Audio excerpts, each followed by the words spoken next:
So most welcome, Ephraim. So Ephraim is an expert in product management and marketing, and the founder of Forsyth, which is a company dedicated exactly to that. So it's about, transforming business ideas into successful realities. This is what is driving you and your company. This is what you transfer also to the idea of how all of us on an individual basis develop our own brands, right? So the personal branding idea is the basic idea of what you're doing when you support persons. Also how to improve actually their visibility and their effective networking. So Ephraim is going to give a speech and is available for your questions. So just as all the speakers have been invited here, but Ephraim is also the person who is offering the individual feedback sessions on Friday and Saturday. So you've seen that in the program. The idea is that you are going to send to Kine. Now you need to correct me. It's the email address that you can find on the website. The email address that is available for all feedback, questions, and support, etc. Yes. Also during the registration process. Yes. Right. Yes. Yes. Perhaps can we write it in the chat, but I can do this also later. Sorry. I'll do it now. Okay. So the idea is every one of you is invited to send a link on your LinkedIn profile, for instance, or also to submit a CV through this email. And you are allocated to a time slot where Ephraim is available to provide feedback to you. As the number of participants might be much smaller than we initially thought, Ephraim kindly offered to extend the time a little bit. So in the end, every one of you who is going to hand in something has the big advantage of having more time with the expert. Thanks, Kine. Kindly just now sent the email address through in the chat function again.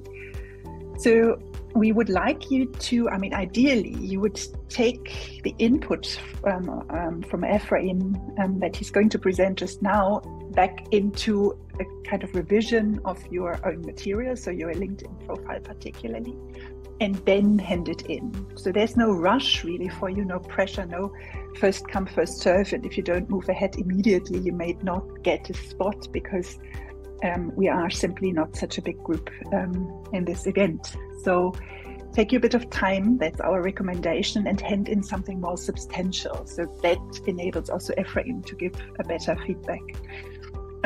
Basically, the idea is that you start sending something through tomorrow, so by tomorrow morning, for instance, and you can still work until Thursday. Let's close the window of submission perhaps Thursday at 4 o'clock, because we also need to allocate you to time slots, and also Ephraim, of course, needs to have a bit of an overview how his Friday and Saturday works. So again, just let me know if you have questions, if something is unclear. So the idea is everyone is invited to submit his or her LinkedIn profile and CV, perhaps other material. I don't know, Ephraim, if you've got other ideas, what people might like to share. Primarily, it might be your online profile via LinkedIn, and send it through the email address starting by tomorrow, ending on Thursday at 4 o'clock, and you are allocated to a time slot where Ephraim is able to provide you an individual feedback. So Kine actually said everyone might even get 30 minutes. We need to clarify still in the end how much time there is, but I think you have a very nice option for profound feedback by truly an expert. Thanks. And now, Ephraim, I think we can clarify, of course, questions also after your presentation, Ephraim. We are all in the room for a while. So, I think the floor is yours, and I would just hand over to you now. Thank you. All right. Thank you very much, Ruth. I hope we can all hear me. It's an honor to be here again. Last year we had a very interesting and insightful session. I really enjoyed every bit of it, and even the one-on-one session afterwards was also very interesting for me because I got to meet a lot of you personally and interacted. And another interesting thing happened even after the one-on-one sessions. People still reached out to me on LinkedIn, and I was glad I was able to provide assistance and help where needed. And I hope that we can do a lot more better this year, and that's why I'm here. Thank you so much, Dr. Kene, for having me. Thank you for another opportunity to be here. I hope you can see my screen. Please let me know when you can see my screen so I proceed. I think we are still in the process of you sharing the screen. At least this is what I can see. Yes, saying Ephraim is sharing screen, but we can't see the screen itself yet. Okay, let me share all over again. Okay, so can you see my screen now? Yes, brilliant. We can see it now. Thanks. Awesome. All right. So I think we'll just get right into it. Today we're going to be talking about networking and personal branding in a digital world. And I'm going to try as much as possible to manage the time that has been allotted to me to cover as much as possible. So let's just get right into it. A little bit about myself. I'm sorry to interrupt you, I'm so sorry. There's still a window saying this window is what audience sees. Drag it to the screen, to your audience. Enter full screen mode. Is there anything? Yes, or you can just close it. Yes, you are. Now it's gone. Perfect. Okay. Yes. Thanks. All right. Thank you very much for that. Thank you very much for that. So I think I'll get right into it. So a little bit about myself. My name is Ephraim, as you already know, and popularly referred to as the Reformist. And what I do is I build products for brands, and I'm a product manager and a product marketer, and I also work with a lot of startups, and we build products that scale and products that help billions of users. So today we are going to be talking about personal branding in the digital world.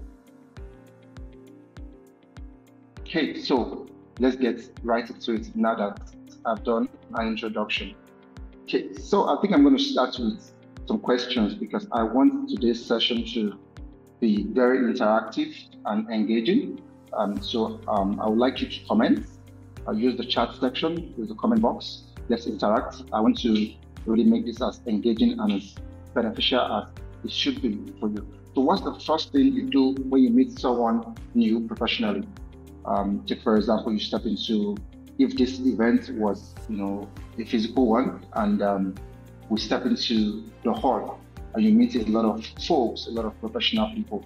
What's the first thing that you're going to do? Please put it in the comment section. I want to know. I want to be able to read your comments. I want to know what you need to do. If you walked into the hall and you met Roots in person, you've seen Dr. Kene, you've seen other speakers, you've seen other attendees like yourself, what are you going to do?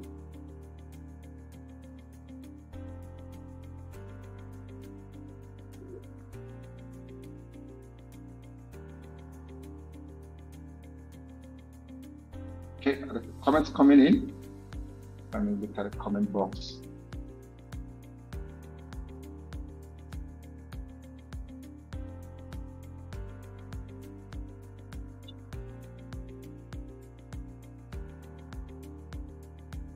I can't see any comments. Are we shy? Please kindly engage. I want this to really be very interactive for us. So I want to know what you're going to do. What's your first line of thought? The more engaging this is, the more beneficial it is for you. Well, for me, if I step into any environment, first thing I do, I scope the environment. Yes, somebody said, Meshach said, I'll introduce myself and ask what their name is. Very, very interesting. That's good. That's good. I think that's a very good one. So when you step into a place, what would you do? I'll probably start off with a small talk moment and then introduce myself. Yes, that's it. That's it. That's a good approach. That's a very good one. So thank you for all your responses. To step into a place, what would you like to do? You would like to get to meet the other person. You would like to introduce yourself. And what would you like to do? Because first impression matters a lot. You would like to engage in a very interesting conversation that will make you come top of mind after that engagement, after that event. That is just a little bit of networking. That is just one scope of networking. Very short moment, we're going to go right into what networking is in the digital age, how well you can maximize that, and you can use that to your advantage. So now let us go right ahead. In the digital age, your online presence is your first impression. What does yours say? When people check for you online, when I go online and I search for you, Misha, what am I going to see? I search for you, H0, what am I going to see? Right? We are in the digital age of technology. Things are moving really fast. Technology is moving at an exponential rate. AI is even all the more faster. Blockchain is there. Very soon there'll be replicas of ourselves, digital replicas, real ones that can speak like you, act like you, behave like you. As to whether they can think like you, we are not yet sure, but there's a possibility. So, I mean, when I search for you, what am I going to see? And if they were to make a replica of you, a digital replica of you, what would the content that will be used to train that replica of you, where would it be? Would it be, think about all the things that you've posted online. Think about all the engagement that you've made online. Think about, all the X or Twitter engagements that you've participated in. Think of all of that. What am I going to find when I search for you online? So with that thought right there, let's get right into it. Networking is one of the most important means of unlocking opportunities, sharing knowledge, and creating collaborations across sectors. In a digital world, the need to use such facilities effectively and with a lot of intentionality has never been more interactive or imperative. Networking has become all the more important in connected, yet geographically and technologically shrinking world. Networking today is in a professional setting. It does not necessarily have to be, at conferences or a local meetup. It has graduated to the virtual level, where tools and platforms enable us to connect across industries, borders, and time zones. Just like the way we are having this conversation here today, we are having this conference on Zoom.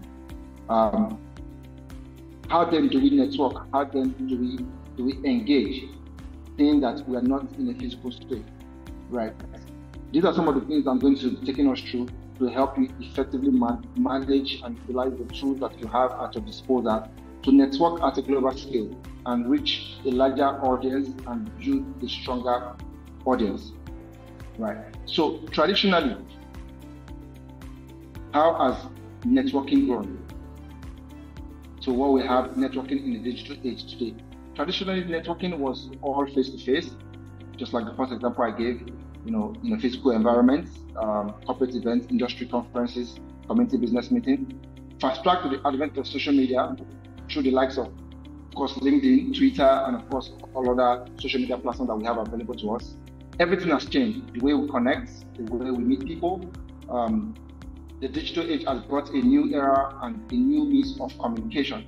So it's very important that while all these technologies are advancing, you should also advance with it, and you should also be prepared to network properly and effectively in the digital age, right? So the shift from traditional to digital networking no longer, limit professional by geography or size of immediate professional circle.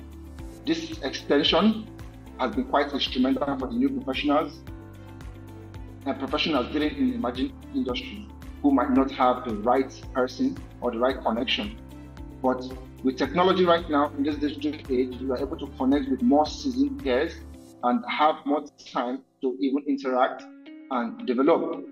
Besides, there's more diversity in thoughts and perspective on digital networking. Usually, your network comprises of the people with whom you work daily with or those in your vicinity.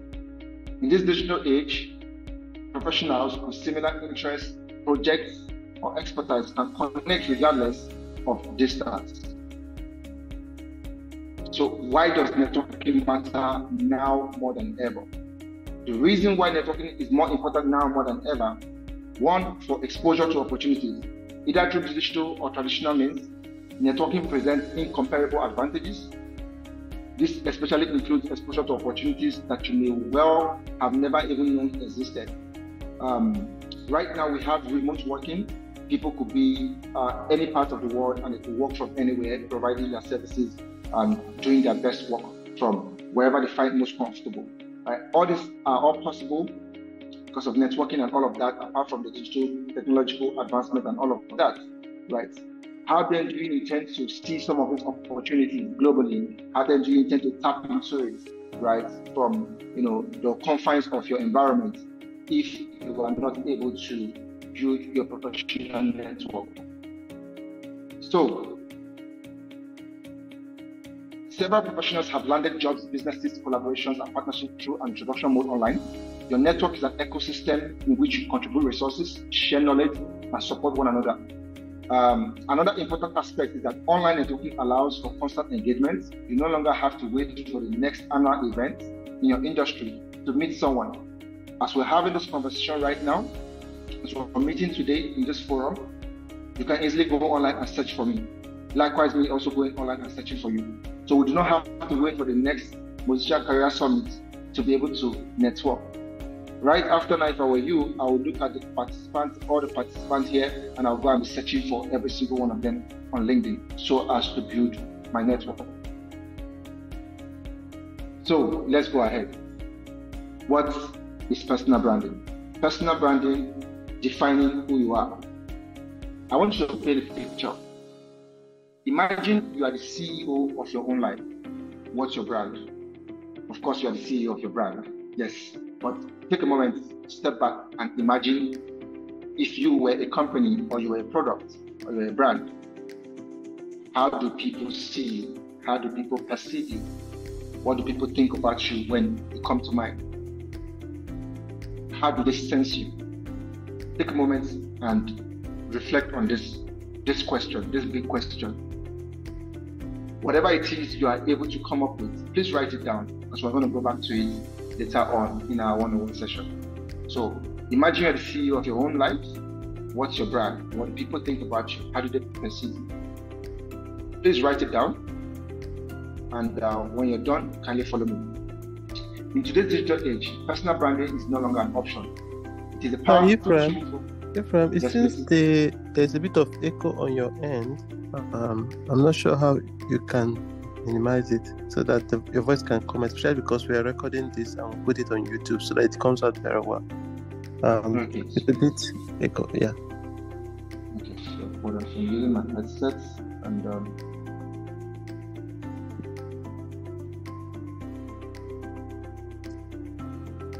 let's see when you're talking. How about now? Oh, it's much better, I think, isn't it, Kenneth? Yeah, it's fine. Yes, it sounds like it. Give me a moment. Let me make another setting so that it's a lot more better. Okay. Sorry.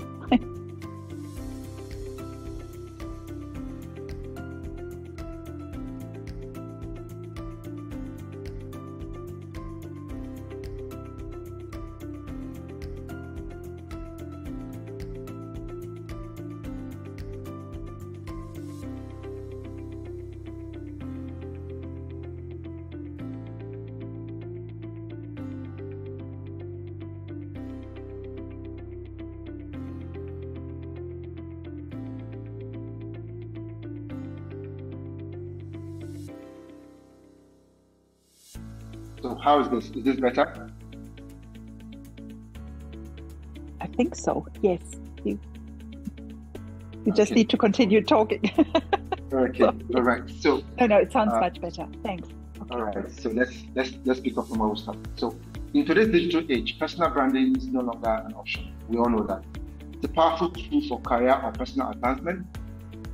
Just like corporations manage their brand, professionals must strategically manage their own reputation. So what is personal branding? Personal branding is the practice of marketing people and their careers as brand. Like I said earlier, think about it. Imagine you're the CEO of your own life, of course, and of which you are. What is your own brand? So personal branding is an ongoing process of developing and maintaining a reputation and impression of an individual, group, or an organization. In this situation, it's managing the reputation and impression of an individual, you. It's not just about being known for your expertise, but being known for being you, for being distinctively unique, for owning your uniqueness. So let's reflect on a few questions before we proceed. What are your core values? These deep introspective questions are going to help you to really reflect, so that when we move over to our one-on-one session, we'll have a lot more interactive and engaging session. You don't have to answer this right now, so just take note of this and write them down. What are your core values? What are the things that actually speak to you? What are you passionate about? What makes you unique? If I were to think about you, or if your name was to mention somewhere, right? What would they say? What would a group of 10 people say about you? Right. So now take a moment and reflect what your core values are, what you're passionate about, and what makes you really, really unique. So while networking is about whom you know, personal branding is how you show up in the world. In the digital age, a personal brand is a reputation. It is the story people connect to you whenever your name comes up online. It is one communicated by the content you share, the way you interact, and the platforms where you are present. Essentially, personal branding in years gone by was vital for entrepreneurs and business owners. But today, it's crucial for each professional in whatever industry you find yourself. Even as a student or as an entry-level career person, it is also very crucial for you to have a personal brand. A well-built personal brand distinguishes you within an actively engaging marketplace. It positions you as an intellectual leader or a go-to expert in your field, hence opening opportunities like job offers, speaking requests, and collaborations. So, now that you've done these deep introspective reflections, let's move ahead. So why does personal branding matter? Personal branding matters for three strategic reasons. One, for differentiation, for visibility, and for trust. In a competitive job market, a strong personal brand can create differentiation, setting you apart from others in your field. Of course, effective personal branding increases your visibility in your industry, making you more recognizable and accessible to potential employers or clients. And of course, a clear, authentic personal brand builds trust and credibility, essential components for professional relationships and career growth. How many of us here have ever gotten a job on LinkedIn without applying for it? Please, I want to know, can you use the comment section? Just put it, yes I have, yes I have. I think that's a straightforward answer. If you've ever gotten an opportunity, okay, it may not even be a job offer, speaking engagement, or a gig. How many of us have ever gotten any of that on LinkedIn without applying? But do you know that this, what I just mentioned now, what I just asked right now, are the everyday lives of some other professionals on LinkedIn? While you are out there seeking out opportunities on LinkedIn, looking for the next recruiter to show your CV to or your resume to, there are others who are out there that recruiters all over the world are flooding them in their DMs. It's all in the power of networking, and I hope that as we proceed a lot more further, you will understand how all of this aligns and how you can also position yourself to be a sought-after professional on LinkedIn.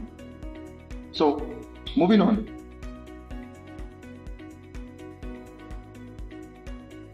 Crafting your personal brand.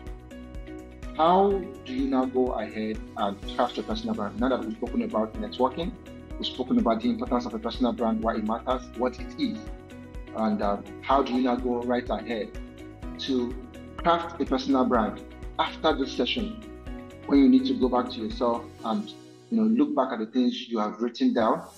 Where do you go from here? The first thing you need to do is you need to define your personal brand.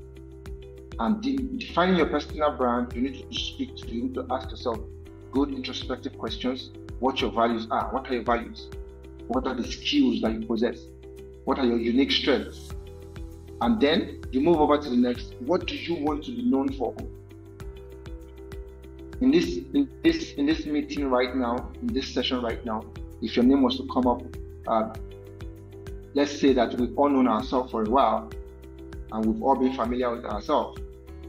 If your name was to be mentioned, what would they say that you're good at, you're extremely good at? Or what would they say, oh, this guy does this, or this, when you speak about this, you speak about this person, right?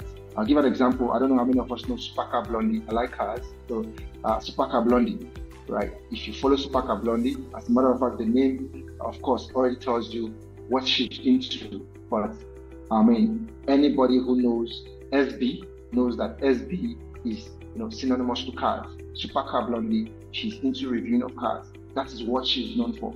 She's an expert in that field. So when your name is mentioned in a room full of people, what do you want them to think about? What do you want them to think? What do you want them to say? Hey, this is this person and this is what they do. So what do you want to be known for? And then, of course, who is your target audience? You cannot be online and be targeting everybody. That is wrong.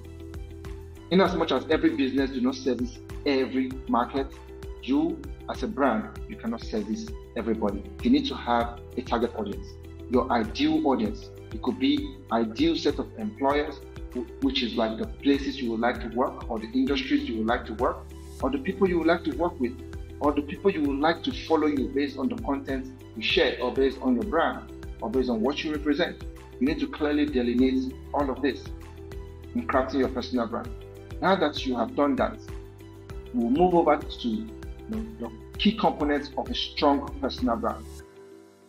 Having taken that self-reflective session and you listed out your key values, skills, strengths, your audience, and the things you want to be known for, what should your personal brand contain? Your personal brand should, number one, be authentic. Your brand should be a true reflection of your skills. Do not mention the things that you are not conversant with, things that you're not an expert or you're not good at. Learning is encouraging, is good, but do not position yourself as an expert for what you do not know or what you do not understand. Life is a lively process of becoming. So we understand that every expert started from a place of learning. So it's very easy, it's very okay to also indicate that you're on a learning process or a learning process for this particular skill. But do not position yourself as an expert for what you're not good at. Number one is authenticity. Your brand should be a true reflection of your skills, your passion, your values and beliefs. Authenticity leads to connection and trust. The more authentic you are, the more you're able to connect with people who share your interests. The more you're able to find people who share the things that you value. In that way, you are able to build a stronger network because you are connecting on a shared value, right? Another thing is consistency. Consistency in your message and standard is key. It reinforces your character and professional image, right? As a brand, you cannot be for everybody. That has been clearly stated. So you have to be consistent with your message. You have to be consistent with the things that you put out. You have to be consistent with the skill that you portray yourself as being good at. You have to be consistent with the thing that you intend to be known for. You have to be consistent. And another is specialization. Be known for something specific. A niche or specialty can make you more memorable and sought after in the field, right? When I think about this, key people comes to mind. I think about Trevor Noah. I think about Vusi. I think about Elon Musk, right? I think about the big brands being known for something. Right? One of my favorite person right now, I follow him. I watch almost all of his videos. Is Vusi, and I'm sure we're all familiar with Vusi.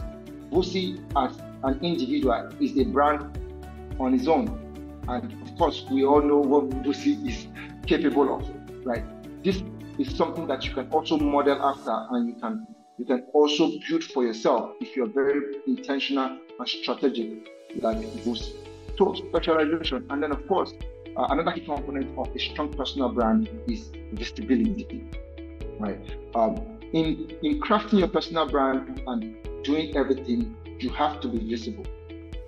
Visibility goes a long way in promoting trust and of course in gaining affinity. So you need to engage with your industry, your network. You need to share content, you need to comment, and of course you need to become a visible expert, right? When you're visible, when you're authentic, you're consistent, and of course you portray your specialization, you also need to be visible. In visibility comes the opportunities that you're looking for. So moving on, building authentic relationship with your personal brand. Now that you have built a personal brand, or you have drafted or crafted what seems to be a clear representation of who you are, of what you like to be known for, of your values, and the things that you want to actually be an expert in, how do you now build relationship with them? How do you build authentic relationship with your personal brand in a digital world, right? This can be a lot, but follow me. I just want you to follow me, and you see that at the end of today's session, you have gathered a whole lot that you can take back and actually put into work right away. So create value through content. Content is king. So building a personal brand is highly effective through content creation, through regular publication of blog posts, articles, videos, or even short social media updates. One can be a thought leader in one's niche. But the thing with creating content is that it has to be all about value. That's why I said creating value through content. Whether it is with insight, actionable tips, or a set of questions that stimulate discussion, the content should contribute to the betterment of professional lives. Right? Social media makes the sharing of your voice with a global audience easier. Right? So through platforms like LinkedIn, Twitter, Medium, Substack, and all of the other ones that we have out there, professionals have an avenue through which to flex their expertise and converse with industry leaders on the most pressing ideas.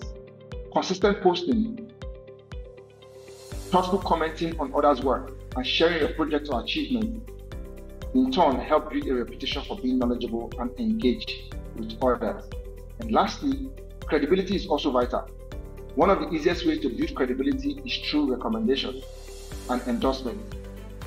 How many of us here on LinkedIn have good recommendations? How many of us even know that there's such a feature as asking for a recommendation on LinkedIn? I keep referring to LinkedIn because I believe as professionals, if you're not on LinkedIn, then you're on the wrong digital platform. LinkedIn is the first place you need to be. Although, depending on your brand, your personal brand, other platforms could be of a stronger value to you, but I want to encourage you to also focus on LinkedIn. So getting recommendations or giving recommendations is a very strong tool for credibility on LinkedIn. So you need to know how to get recommendation either from the people you work with, your teammates, or your bosses that you work with in the past, or even your professors in school. You can get recommendation from them. All of that is going to add to the credibility of your brand. So moving on, did you know that according to LinkedIn's 2021 data, 95% of recruiters use LinkedIn regularly to source new candidates? So if you are an employee or a job seeker here, or even an employed professional who are looking for other opportunities, do you know that your next big opportunity, your next big break could come from LinkedIn? That's why I asked earlier on, how many of us here have ever gotten opportunities on LinkedIn without having to apply? Last year alone, I got about 5 invitations for interview. This year, in the beginning of this year, from January to March, the first quarter, I had about 6, even including speaking engagements. Right? And these are things that I never applied for, just right there in my DM on LinkedIn, waiting for me. Right? So how do you position yourself to be that attractive to the people, to your target audience, so that instead of you going around chasing, submitting applications here and there, fighting to be known, right? You are now, being sought after to be connected with. That's the power of a good personal brand. And that's why we're going to go a little bit more into LinkedIn, right? So according to LinkedIn 2021 data, 95% of recruiters use LinkedIn regularly to source new candidates. Highlighting the platform's critical job role in job search strategy, LinkedIn's global reach boasts over 774 million users worldwide. First, this shows the extensive network and potential for global connectivity. LinkedIn user engagement, although despite the large user base, nearly 36% of LinkedIn users are active on a monthly basis. Of course, this is a clear indication of opportunities that you are missing out on LinkedIn. So with that being said, how do you harness the power of LinkedIn to become a lot more valuable? How do you harness the power of LinkedIn to project your personal brand? So in the next couple of minutes, I'm going to run us through in details how you should position yourself on LinkedIn to attract global opportunities.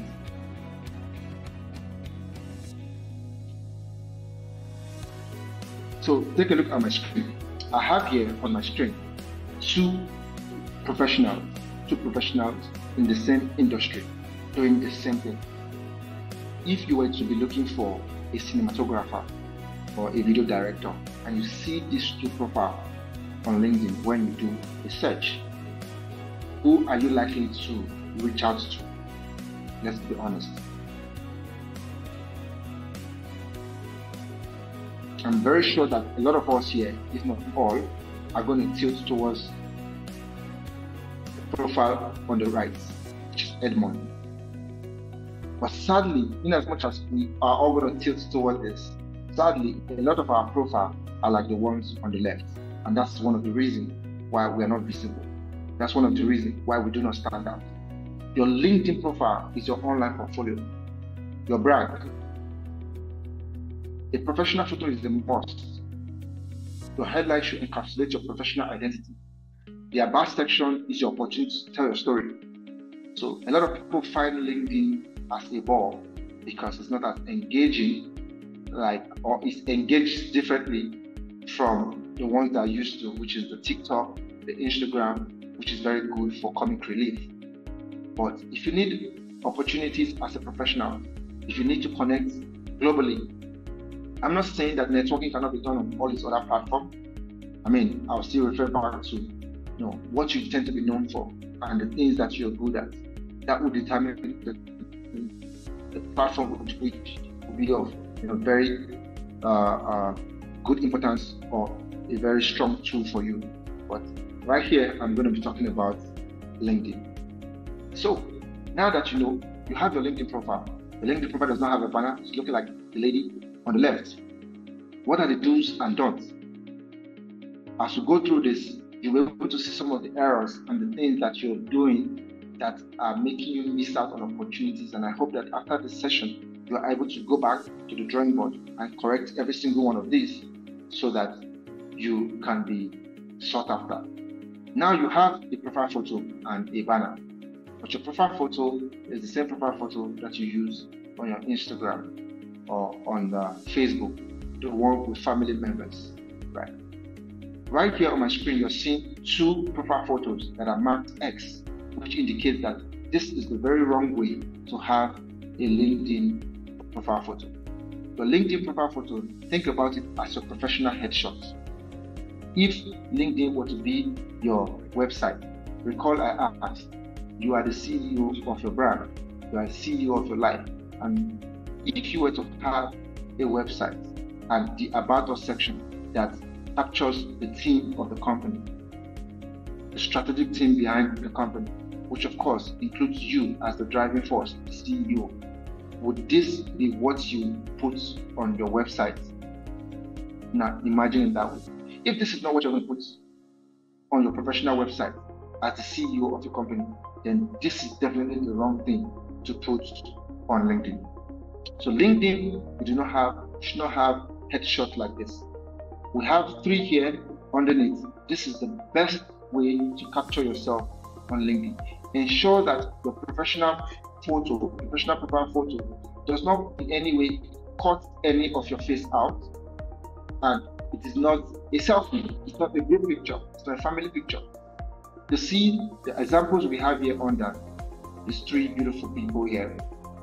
They have their faces showing clearly, they are well encapsulated, center focus in all the images. That's the way your LinkedIn profile picture should be.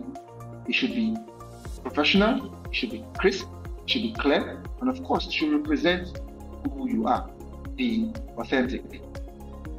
So the next thing is crafting a powerful headline.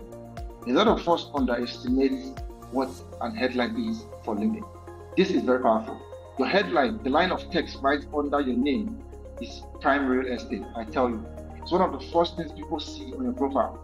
And as a matter of fact, when people search on LinkedIn, through your headline, you can be searched for, right? The earlier display I had for the profile picture or profile display of a cinematographer, you could see that on both of their profile, we had cinematographer clearly written on it. So it's very important that your headline is very powerful, because with that, people can search for you based on that which you want to be known for. It's one of the first things people see on your profile. You need to make it count. So you should use this space to showcase your current position or a few key skills and your career aspirations. It is not a summary, let's not get it confused, but it is a snapshot. Think of your headline as a movie trailer. That's what people are going to see. That's going to entice them to want to engage with you or to want to reach out to you. So it should be compelling, it should be concise, and leave people wanting to know more about you. As a matter of fact, it's also very important that you add keywords which you want to be ranking for on your professional, powerful headline. So keywords like cinematographer, keywords like the things you do, product marketer, keywords like graphic designer, which are the things that you want to be known for, or data analyst, they should be clearly be reflected in your headline. So another thing you need to focus on in building your professional brand on LinkedIn is featured posts and the About Me section. The About Me section should be a summary of the things that you're good at, the skills that you would like to be known for, and of course, your experience. The About Me section is now the summary whereby you are able to articulately capture that. Think about it like the story. If the headline is the trailer, the About is the story, right? The About should be twice as good as the trailer. So when people go further and read about some of the things you're able to do, your achievements or your key skills or your values, they're captured and they want to reach out to you. And another thing is the featured post. What are featured posts? Featured posts are those articles or things that you post on LinkedIn. You can actually mark them to be featured posts. They are going to show right immediately after your About section on LinkedIn, and anybody who goes into your profile are going to see them immediately. It's very important that in your featured post, you put the things that you know that can really capture people, right? So if you're an expert, a digital marketer, and you've written an article on why your website is not ranking, or why your article is not ranking, why you are losing a lot of traffic, right? That is something that speaks to your expertise, and you really want to be known for that. After posting that on LinkedIn, it's going to do you a lot more benefit to go over and mark it as a featured post. That when next other people go through your profile, this comes up, the article that you've written about yourself, which is trending and of course captures your industry and your expertise. It's right there for them to read about your thoughts, for them to read about your views, which of course will further corroborate and authenticate your brand and position you as the expert that you intend to, of course, let everybody know that you are. So, I spoke about recommendations already, but I'm still going to go over it. So, you've had a lot of experience. You've worked in a couple of places. You've done a lot of gigs. You've worked with a lot of people. How do you capture that in your experience section? A lot of people make that mistake of just listing the role, listing the company, and listing the time duration where the function in that company. That may not be doing you a lot of good. the best way to utilize and optimize this work experience section on your LinkedIn is, I have a profile here, and you can see here that at Alpha Visuals, 15 years he has been there, right? And when he first got in, there was clear description and pictorial representation of the things that he was doing. This is exactly how every experience should be captured on your LinkedIn. You put the job role, you put the duration, you put the company. You need to include some of the key achievements or some of your very indispensable roles or things that you were doing in that work experience, and include images. If as a digital marketer at Mozilla, you helped in driving traffic to the Mozilla platform by 200% within the first quarter of 2024, right? There should be a pictorial representation of that. If you helped in driving traffic or helped in mass promotion of the Career Summit 2024, have the flyer of this event right there and speak about what you're able to achieve.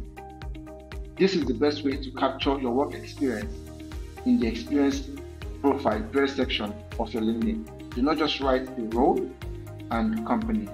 Write the things that you're able to achieve and put some images to it. This shows a lot of authenticity and this shows a lot of credibility, and also positions you as an expert. Next is recommendations. I've spoken about recommendation, so I'm just going to breeze through this. But recommendations are very powerful too. On LinkedIn, ensure that anybody you've worked with, try just like the way you use a brand, and customer service is going to call you and say, how did I do? How did you perform? How was your experience with this product? Do you like it? What can we do better? And all of that. So this recommendation on LinkedIn is akin to that. But now it is like the letter you need from somebody up higher or even somebody on the same level as you who have worked with you, who can attest to the quality of values and skills that you bring to the table. So you need to utilize this. You've been at Mozilla for a while and you've worked with Dr. Kine for a while. How do you maximize this? You ask him for a recommendation. You have volunteered for this Career Summit to be part of the organizers, and you've done a lot of work before today to ensure that this event is successful. Your team lead, ask for a recommendation from your team lead because you work together with them in executing Mozilla Career Summit 2024. And while you're also requesting recommendation, also ensure to return the favor by giving out recommendations, honest, authentic recommendations as well. Now, in setting up your LinkedIn profile, it's very important that you look at the gauge, right? You need to monitor your profile strength. LinkedIn provides the profile strength meter that gauges the completeness of your profile. You need to aim for an all-star rating. All-star status will help you to be a lot more visible. An all-star status indicates that you fulfilled all the requirements. There are no bloodlines. You've filled every place that needs to be filled. Your about section is looking good. Your profile picture, your banner is there. You have quality work experience. You have skills that you've indicated there. So ensure that you hit an all-star. This is very good.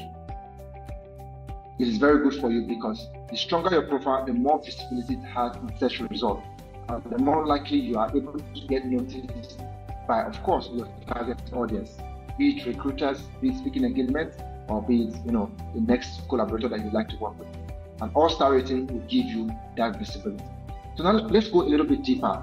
How does LinkedIn function? Because I see that a lot of people that I speak with, this is one of the issues, one of their pain points, and that's why they tend to gravitate more easily to other social media or digital platforms, whereby it's all for comic relief and they're able to laugh away all their pains because they think that LinkedIn is a bore and so stressful. LinkedIn works with simple algorithm, just like the way every other platform works with an algorithm. It works on the metric system, whereby it usually says that the next big break is one person away, or your next opportunity or your next gig is just a person away, and it's all within your network. And it usually says that, of course, your network determines your net worth, right? So how does LinkedIn work? The better you are able to understand this, the better you're able to harness the value and the potential of LinkedIn to your own benefit. Think about it this way, right? I know Dr. Kinney, and are potentially looking for somebody to employ, probably a software engineer, somebody very good, young, and all of that. And you happen to know Dr. Kinney as well. And I speak to Dr. Kinney, hey, we have a role, we have an opening. Looking for somebody young, vibrant, who's good at this, I can fill up this role. I do not know you directly, but I know Dr. Kinney. Because I know Dr. Kinney, Dr. Kinney is going to search through his contact and say, hey, I know XYZ. Here, look at them. Right? That is just how it works. Now think about this. This is you right there. All the people that you have a direct connection relationship with, all the people that you know directly, they are your first degree connections. Right? Now let's give an example that every of your first degree connections have equally, all of them have 50 connections. And your first degree connections to have 500 of them whom you know personally. You know them personally, and even if not personally, you've connected with them direct connection. There's no in between them, and it's just you and them. And each of the 500 of them have 50 individual connections. In a total, what you now have is 25,000 connections. Now think about it this way. If the second degree connections, the 50 of them, which is the 50 of them who are connected to the 500 who are your personal connections, each of them have 50 connections. That would mean a connection of 1,250,000 persons. Now imagine the more first degree connections you have, like a metric system, the more first degree connections you have, the stronger your network. So if truly it is said that your next opportunity is just one person away, then it means that you have to actually be very intentional in connecting to the people who you are interested in, or the people who are very good at your industry, who will really make a lot of difference for you. And just like it is said, water seeks its level. So to do you a lot of good, to be very intentional with the people you network with and connect with. Ideally, you should network and connect higher, right? So now that we understand how LinkedIn works on the metric system, now let's move over to ensure that we harness the value of this powerful platform to our benefit. For you to succeed in doing this, you should at least aim to spend 10 minutes a day to grow your LinkedIn network. It's an intentional approach. It's not accidental. Because the more first connections you have, the more second and third connections you will have. Right? So if you want a new job, don't just rely on friends or family. According to one of the most influential theories in social science, you are more likely to navigate new positions through your weak ties, which are loose acquaintances, with whom you have few mutual connections. What gives strangers an edge over friends is close connection. Right? So because I see you on LinkedIn and we share the same interests, or you speak or you write on the things that I'm interested in, right? And you expressly position yourself as a digital marketer with a lot of interesting thoughts and interesting insight on different conversations. The moment somebody knows that, oh, you are open for hiring, as a matter of fact, even without that information being online, you see a lot of people reaching out to you.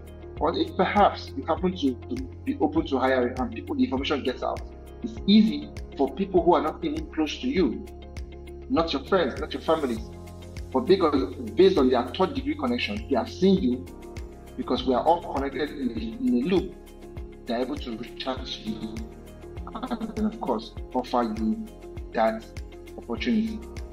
So a mutual friend can act as a bridge connecting the job hunter to the contact in a different group, which provides new opportunities. But you need to get as many first degree connections as possible, because the higher your first degree connections, the more second and third degree connections you are going to get. So another way to grow your connections and your brand intentionally on LinkedIn is to join groups. You want to be an expert, you want to be known for something, and you also want to be able to interact with people who share your interests or who are in the same sector as you. How best can you engage them? How best can you engage them if not through groups? So you need to seek out groups that speaks to your interest, either the things that you're interested in and you would like to learn, or the things that you're already an expert in and you share your thoughts frequently on. Search out those groups. Search out those groups and request to join those groups. Some of these groups are free, some of them they are open, some are closed. So send a connection, request to join all those groups, and engage, participate in those groups. It will interest you to know that there are a lot of beautiful connections you can get globally just from doing that. You get to connect with, on a global scale, to people who are in your industry. You get to have a lot more broader global industry view, industry insight on the things you're doing, on the things you're working on the field you're playing at, right? So it's very imperative that you search out for those groups and you join them. So let's speak about the advanced search function on LinkedIn. This LinkedIn search engine is a search engine actually. It's very powerful. Not many people understand how powerful LinkedIn search engine is. With LinkedIn search engine, I call it that because it's actually that powerful.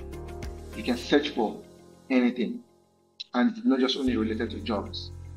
You can search for speaking engagements. If you would like to connect with people who are higher up there, if you would like to connect with mentors, if you would like to connect with industry leaders, if you would like to connect with specific people who you could hardly find online through Google, you can use Google LinkedIn Advanced Search. And you can go a lot more further by querying the database to filter out the things or the people or the companies or the organizations or the groups that you are searching for. You can filter it down by using keywords. Remember I made mention of having strong keywords in your headline. By using keywords, you can include that into your search, the relationship status, the profile language, their first name, their last name, or even their location. You could tailor your searches to a particular location, geography, or a particular school. You're looking for a lost long-time friend from way back in your first degree in your university, and you remember their first and the last name. You could do that. With those information you have, you can use to query the database through the search engine of LinkedIn, and you can filter and narrow your searches as much as even current titles, years of experience, the function, the seniority level, the company they are at. You can do all of that.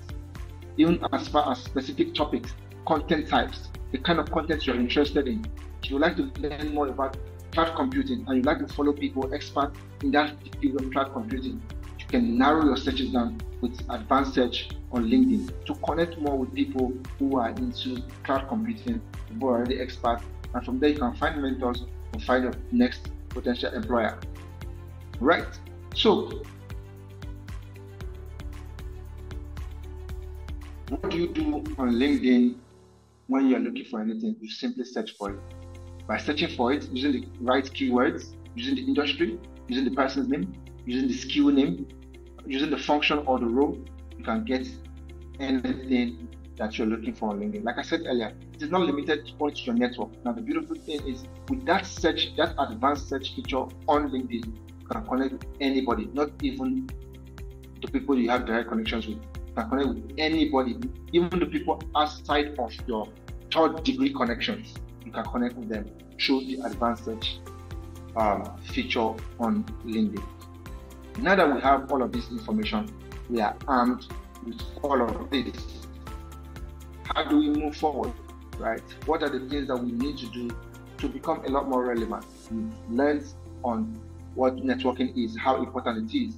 We've also gone a little bit into personal branding, how vital it is, why it matters, and of course, how to craft our personal brand. We've known all of that. And of course, we know that LinkedIn is very, very powerful and instrumental in helping us to build our strong personal brand.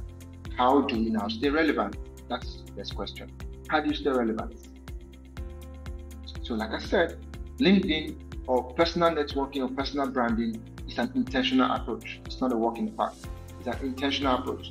So just like the way you spend time, skimming through other social media platforms, or you can only find that which you are looking for. So you have to be very intentional. How do you go about it? I'll teach you. By being intentional, you need to nurture the flow. The moment you engage with somebody on LinkedIn and you search them out, or through a recommendation or through another person's third-degree connection, they surface on your timeline, and you find interest in what they are doing. You connect with them on the first day. And as soon as you connect with them, of course, you go through their profile. What do? Try as much as possible to read through some of their content, some of their thoughts, some of their articles, and ensure that you engage. What do? You like. And if you see others that, of course, interest you and you have, intellectual opinions or comments on that, don't hesitate to drop it. After going through the series of action, the next thing you see that also interests you, you share that content. Share the content with your own insightful thoughts. Do that. And then, of course, you go right ahead and endorse that person on that particular skill. If they've been speaking about content writing or content marketing, and you consider them as very good at it, you endorse them for that skill, for that content writing or content marketing. In doing all of this, here's what's going to happen. You become noticeable. That person is going to notice you. The person will automatically notice you.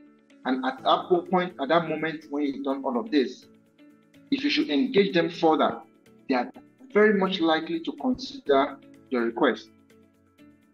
You could set up a virtual coffee chat, or set up a one-on-one, or even ask them a question in their DM. They are very much likely to respond to you because you'll be consistent in being visible in their eyes. When you do this repeatedly, consistently, you begin to grow stronger affinity, you begin to grow stronger ties with your network. Right.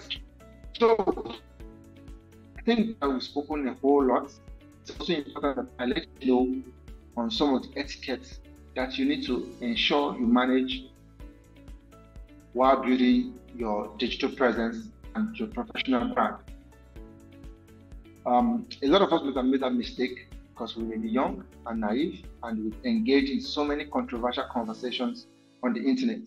But like they always say, the internet never forgets, and truly it doesn't forget, right? So as a person, as a brand, as somebody of intellect, as somebody of good repute, who is modeling after Vusi, right? What do you need to do to ensure that that consistency is in your brand? What do you need to do? Maintaining digital etiquette. Of course, while networking and personal branding are quite important in the digital world, they have to be treated with a heavy amount of professionalism and digital etiquette. How do you act? How do you behave online? Whether it be through direct messages, comments, or sharing of any content, professionalism in communication is highly appreciated. You should keep your messages short yet reflective and always follow up appropriately.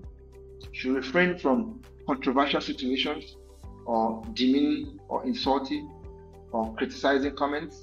You should refrain from all of that. Of course, you can engage with other people's content through comment, likes, or shares. It shows that you value the potential of a two-way relationship rather than what others can give you. Of course, credibility is also vital. Like I've said, you need to build recommendation, build credibility by asking for recommendation and also giving recommendation. In doing all of this, in following these steps that I've given you today, one thing is certain. If you've been very intentional with it, one thing is certain. The law of reciprocity is certain, which says that the law of reciprocity basically says that when someone does something nice for you, you will have a deep-rooted psychological urge to do something nice in return. And as a matter of fact, you may even reciprocate with a gesture far more generous than their original good did. That is the way it is. A lot of us are striving to be noticed when what you ought to be doing is applauding and commending people. When you do that, you become a lot more visible, right? People appreciate good feedback. People appreciate, commendations. People appreciate, putting in a good word for them, right? So it simply works like that. once you engage with people, once you're intentional about getting to really connect with people, not just on the surface level, but going a little bit, a layer deeper beyond the surface level, then you are now able to build meaningful connections. And you are now able to have people who can actually, recommend you or bring offers to you or bring opportunities your way. I'll give several examples for myself. Back in 2022, in 2020 to be more precise, I did my first PMC certification with Product School US, and it was online, yes, and it felt really lonely. But through the community, I was able to connect with other product managers globally, and I was even able to get a study partner who is in Canada today. We have never met in person. In 3 years, we have never, no, 4 years.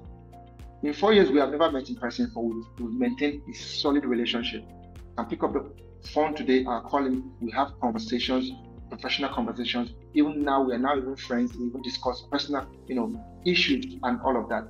Same thing in 2022, a lady reached out to me, that they've been seeing my post and they are inspired by my profile. They would like me to mentor them. Till today, I've never seen her, right? But I mentored her for 9 months. Afterwards, gave her an opportunity to intern for 3 months. And now she works doing a job she loves, product management, in a fintech company where she's really happy. That goes to show the intentionality you need to put into networking in the digital age.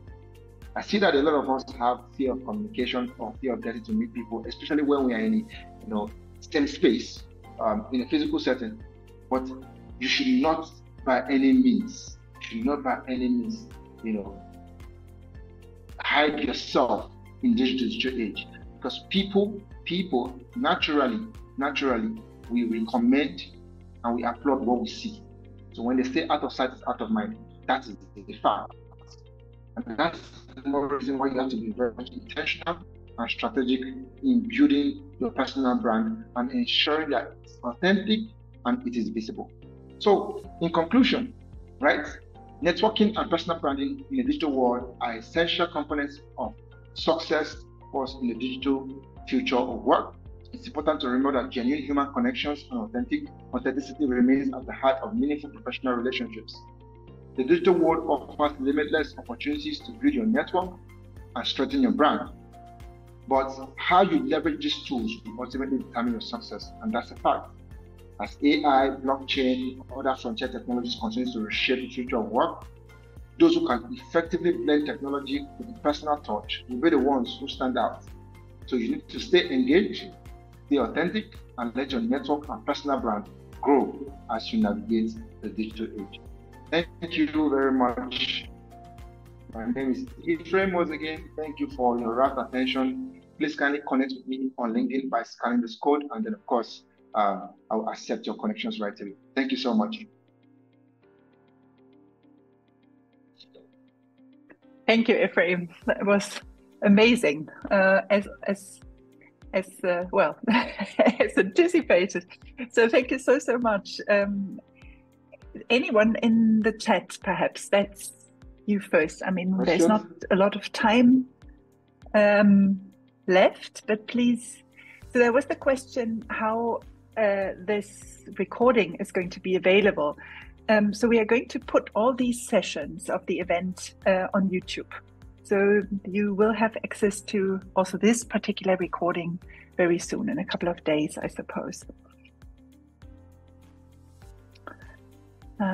Any other questions?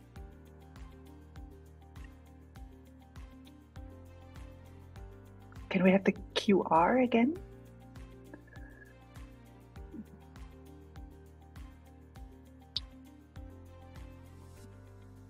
Can't see any questions here. So.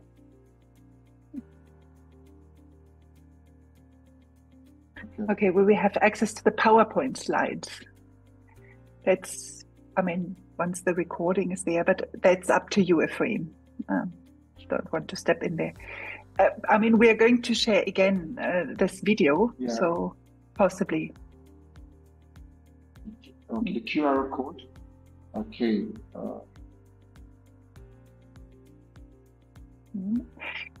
And so, and you know now how to go ahead when you seek to get an individual feedback session with Ephraim, right?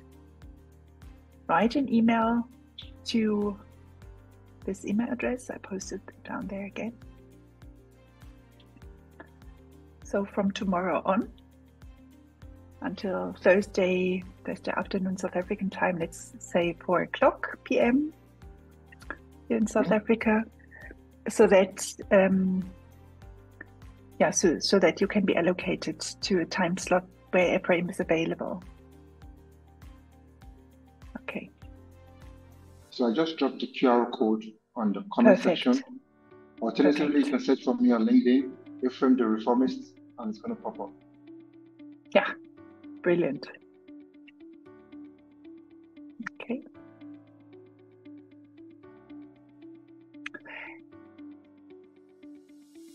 Okay, otherwise, if there are no questions here right now, I mean, you can discuss everything with Ephraim then directly. So yes, please.